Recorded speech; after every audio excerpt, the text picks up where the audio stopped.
नमस्कार। मुखर कविता में आपका स्वागत है। आज अपने काव्य संग्रह सभ्यता के अवशेष से शीर्षक कविता और कुछ अन्य कविताएं। सभ्यता के अवशेष।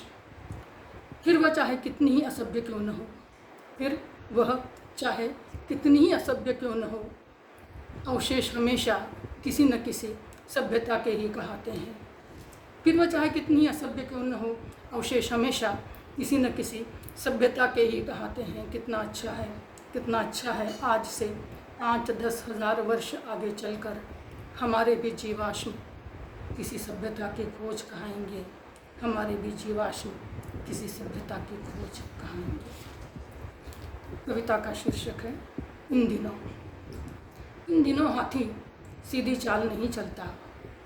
इन दिनों हाथी सीधी चाल नहीं चलता और न ही घोड़ा ढाई घर, नहीं ऊंट टेढ़ा चलता है दाएं बाएं। अब तो न राजा को शह लगता है और न उसकी होती है मात। इन दिनों हाथी सीधी चाल नहीं चलता और न ही घोड़ा ढाई घर, नहीं ऊंट टेढ़ा चलता है दाएं बाएं। अब तो न राजा को शह लगता है और न उसकी होती है मात। मगर आज भी हर तरह की चाल चलता है वज़ीर। और आज भी मरने को तैयार प्यादे खड़े हैं अगली पंक्ति में। और आज भी मरने को तैयार प्यादे खड़े हैं अगली पंक्ति में। कविता का शीर्षक है समय साक्षी है। समय साक्षी है तुम्हारी हर भूल, तुम्हारे हर अपराध, हर पाप का। समय साक्षी है तुम्हारी हर भूल, तुम्हारे हर अपराध, हर पाप का। परंतु वह तुम्हें कभी किसी कटघरे में नहीं खड़ा करेगा और न ही देगा तुम्हारे खिलाफ गवाही कोई। मगर तब भी जीवन में कोई फैसला जब तुम्हें अपने हक में ना लगे, मगर तब भी जब जीवन में कोई फैसला तुम्हें अपने हक में ना लगे, समझ जाना कोई पुराना हिसाब था उसका चुकता हो गया है। कोई पुराना हिसाब था उसका चुकता हो गया है।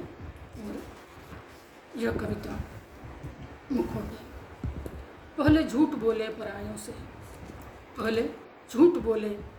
से, फिर सच छुपाए अपनों से।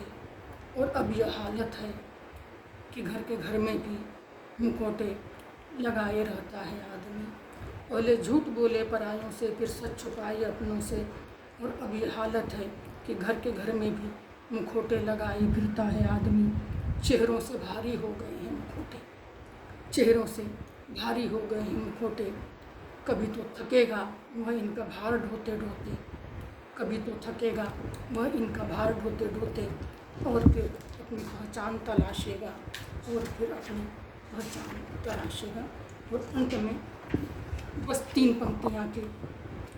एक पृथ्वी है